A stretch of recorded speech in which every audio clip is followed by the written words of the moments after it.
স্কুলের এক শিক্ষক দূর থেকে দেখছেন বাচ্চারা গোল হয়ে বসে খাবার ভাগ করছে।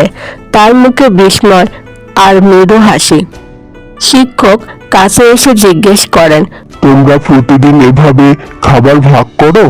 রানা মাথা নেড়ে বলে, হ্যাঁ স্যার, যেন কেউ খালি পেটে না থাকে। শিক্ষকের চোখে প্রশংসার দৃষ্টি। পরের দিন স্কুলের এক কোণে একটি বড় পরিষ্কার ডিব্বা রাখা হয়। তার উপরে কাগজে লেখা, যার আছে সে দেবে, যার নেই সে নেবে। বাচ্চারা হাসি মুখে অল্প অল্প করে খাবার রাখছে। এক নতুন ছাত্র লাজুকভাবে ডিব্বা থেকে খাবার নেয়।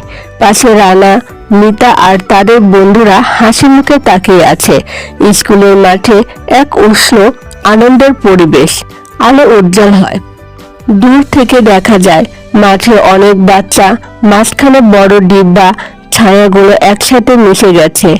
একটা ছোট অভ্যাস একদিন নিয়ম হয়ে যায়।